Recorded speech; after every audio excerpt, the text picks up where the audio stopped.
Hi, I'm Sleepless Skies, and in this video I'm going to be taking you through how I made my track Between Moments out recently on Monowave Records. It's one of my favourite tracks, and so I'm going to show you how I put it all together, how I structured it, what went into the low end, and this lovely layered, textured body that the whole track is built around. So I look forward to sharing it with you. Let's jump into the door and see what's there. Okay, here we are on the project file, and just going to do a quick tour of the track just so you see what's here. So this is the kind of intro. We kick straight into a kind of really nice warm bass line. And then we move into this little drop, which is where we get this chord progression for the first time. And it's this progression that really forms the whole idea of the track. It's a really simple progression. You've probably heard something like this many times before, but what we're going to do is develop it, make it more interesting, add lots of variation in different parts, and this really kind of rich, layered soundscape that's actually going to make the whole thing feel, just like it's revolving.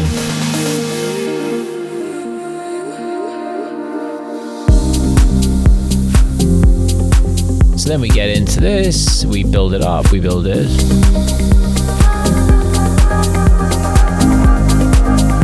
Get into how we developed some of those parts, how I put these parts together in a bit.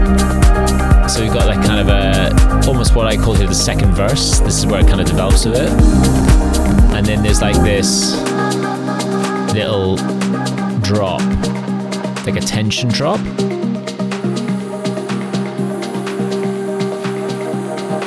And then, and this is like a bit of a counter melody almost, like kind of a little alternate melody in the breakdown, which basically just gives us a kind of a license to then come back into the original track. And you can hear this arp coming through, which is this part here, which we're now going to use to give us more energy.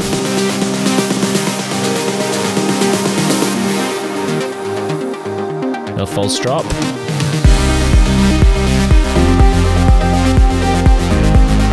And now you can hear how we're doing so much more with the chord progression now.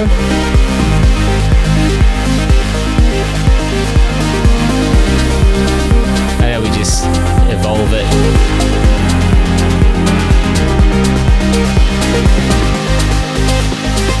And that harp just takes it to a different level.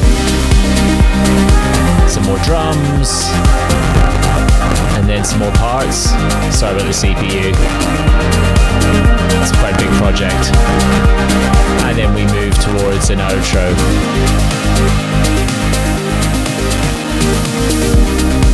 But so you get the idea. That's the main body of the track. So, what goes into it? Well, let's look at a few of the kind of key parts first. I'll actually start, I think, at the bottom, which is in the low end. So a lot of people are asking me, I had someone reach out to me recently just saying, well, how do you get your low ends sounding like that? And shameless plug, the answer is I use my own preset pack. It's really that simple. So this low end is put together with two parts, that's it. A deep bass and a really little a kick I'm calling tight kick, which is just this really kind of, so you can, if you hear them on their own, we've got this loop this section. So that's the kick. Kick is a sample called Tight, which is a kick in F. I've just tuned it up a bit to fit with the track. This is one of the kick racks you get with Ultimate Low End. So Ultimate Low End is my preset pack. It's available on my website. I'll put a link to it in the description. Ultimate Low End has a bunch of kicks in it. You can see them all here. There's about 10. They're all perfectly designed to work with this sort of music. So you can see there's no like big, long, annoying tail to cut off. It's got a compressor. These racks all come with a compressor and everything all built in. So they're really easy to tune up and get fitting right in the mix. And then it also comes with a whole bunch of bass presets. So the bass here actually that I've used is a preset called analog, which I've been using a lot. I have to be honest, but probably about 80% of my tracks contain this some version of this preset. I've tuned it a lot because it's been like, it's got a lot of EQ and stuff on it, you see.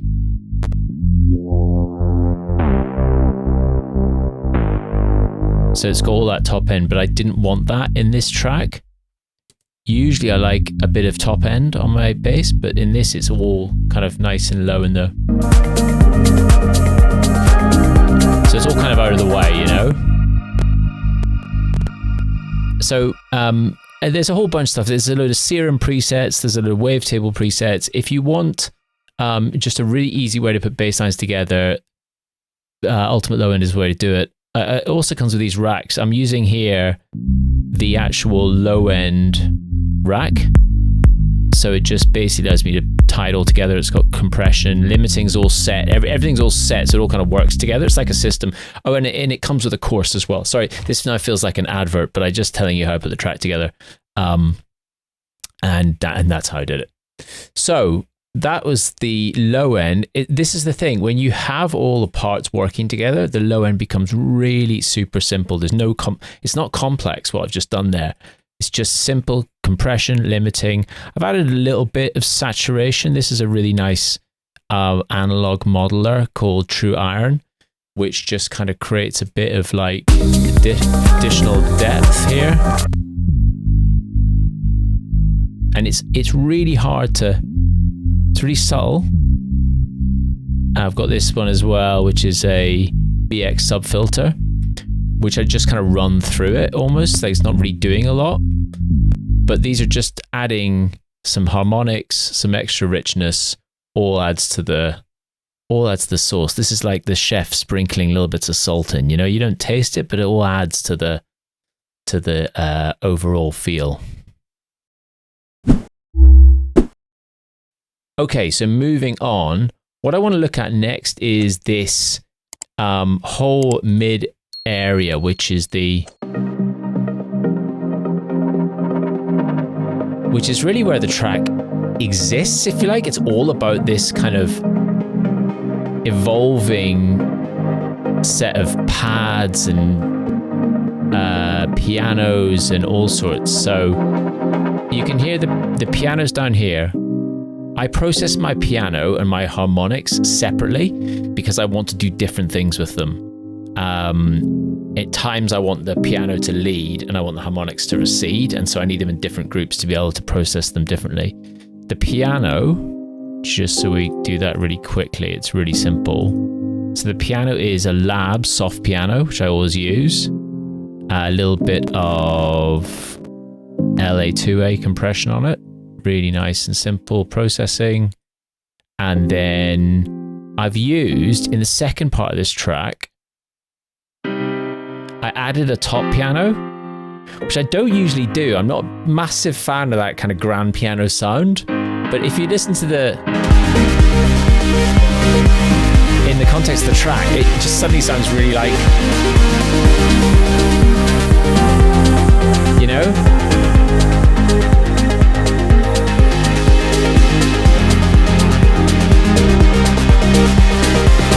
So what I'm doing is I'm allowing it to cut through, which the Labs piano doesn't. The Labs piano is all about softness and filling space. That top grand piano just cuts through, and you can see I've cut off most of the bottom of it. It's really, really just the top end of it I wanted. And then when you hear it together,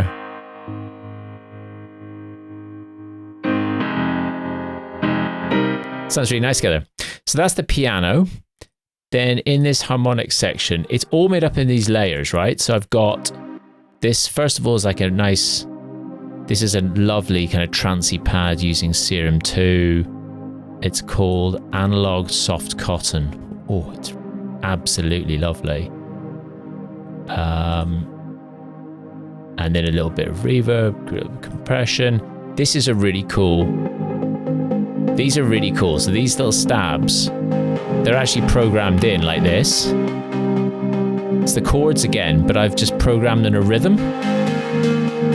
And then I've added some saturation, a bit of delay, bit of reverb, widened the signal, and then compressed and limited it. And what this allows me to do is now get a bit of movement and rhythm that actually, without them, the track's quite static.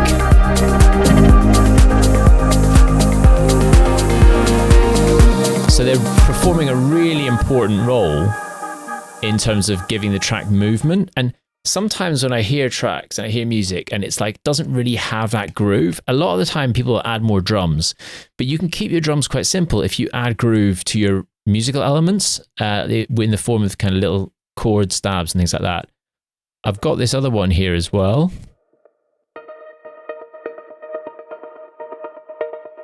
And this is really nice. So this is like a Diva synth, one of the Sakura Artist Essentials, Pluck 01. But then what I've done is I've added Portal to it. So there's obviously some delay and stuff, but this Portal,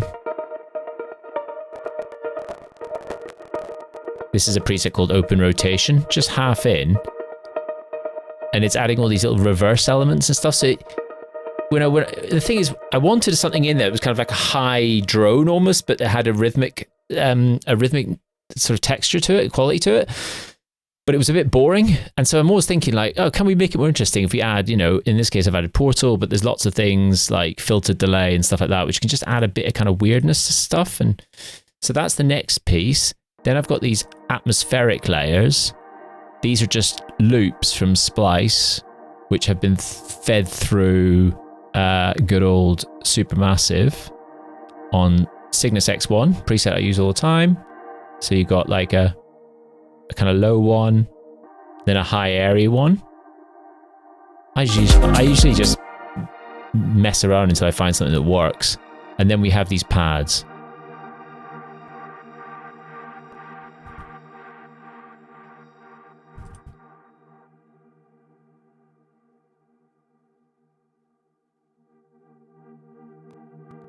So they've got a nice bit of movement to them. That's just a little pad there from Diva. It's a Sakura Artist Essentials one called So Alone. And then this one is, I call this airy pad because I've taken all the bottom off. And it's got a bit of top end to it. This one's called Bulletproof. And so these two together are acting as kind of like, they breathe all the way through the track. If you listen to them.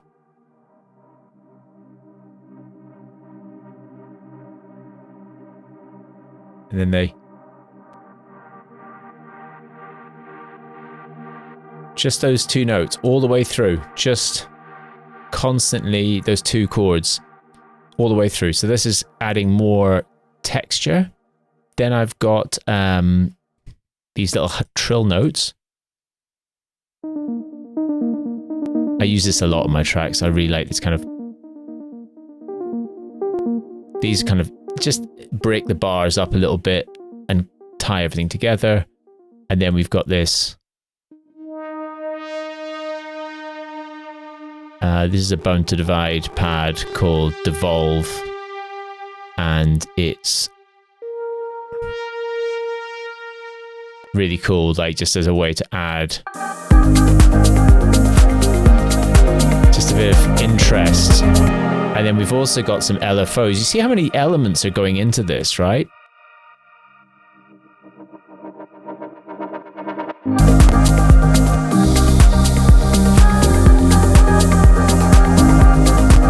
Now the trick here is, if you layer a whole lot of stuff on top of each other, you've got to be thoughtful about your choices.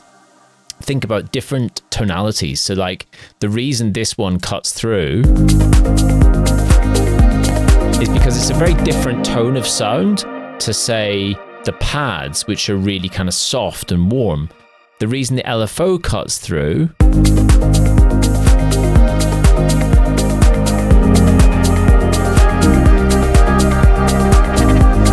can hear is because it's a different sort of, again, it's doing a different thing. It's also, I've panned it out. It's got a bit of, if you look at this, it's got this auto panner on it. So moving it to the sides of it. So we can create space and we can move things around in order to allow the kind of all these layers to sit together so they don't all get in each other's way. The other thing we've got then on the harmonics group is a few different bits of processing. So I've got this on here, which is some mid-side processing, which I'm cutting some of the body out of this in the middle. So the harmonics, I'm cutting all that middle out. That's because the arp is going to sit in there and the vocals are going to sit. They've got some body in there. And then I've also got this little bit of dynamic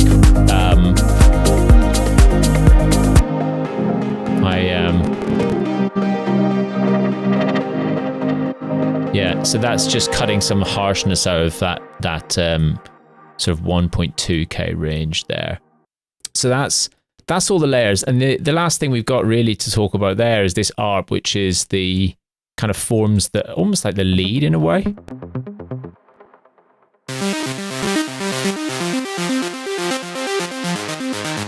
So this is just it's a preset from Tom Wolfe called Feeling Broken. I've just adjusted it a bit, and then I'm automating the frequency. So it's got this lovely toppy, noisy top, using a bit of this Pan Man from Sound Toys. Because it's got a kind of a weird, it's called Fast Shimmer Pan, and it's like moving it kind of irregular ways as opposed to a normal back and forth. And then everything else is just normal processing, bit delay, bit reverb, etc., etc., etc. And then just some adjustments, like tiny little kind of EQ adjustments just to get it sitting right. So the next thing I want to talk about briefly is the drums, and then and drums and effects, because a couple of cool things. In fact, let's just talk about these little effects, because in this bit here, where has it gone? Here. So all these effects,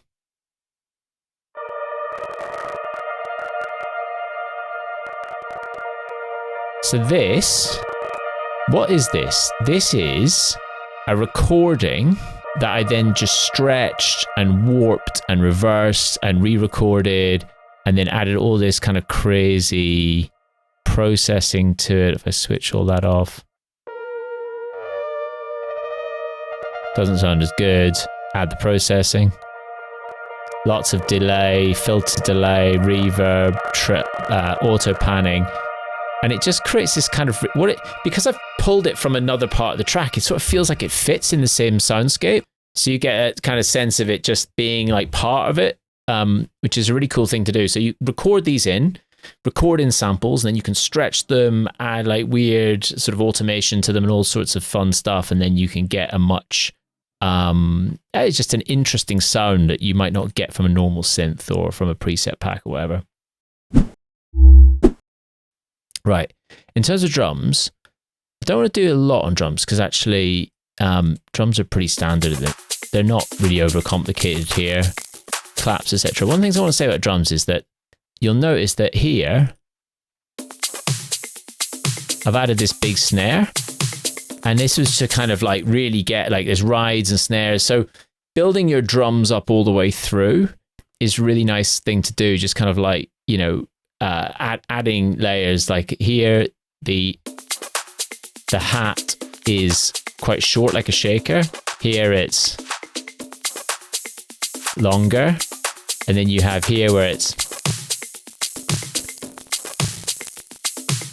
In terms of processing on the drum buzz, this is often people want to see this. So simple low cut from an EQ. We have then a bit of Decapitator. So quite a bit of Decapitator there. This Neve setting is the nice one that I like. Then we've got some Saturn, which is there to. So that's just.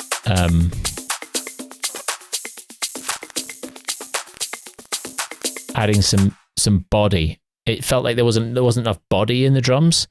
And then we've got Fresh Air sprinkling of fresh air just to kind of get some high end, bit of compression, glue compression, and then this clipper just clipping off a few of the little peaks and adding a bit of saturation. Oh, I love that. I always find that clipper just helps to merge it all together and get everything kind of working well together. So yeah, we've got some shakers, we've got some congas and toms, nothing too complex.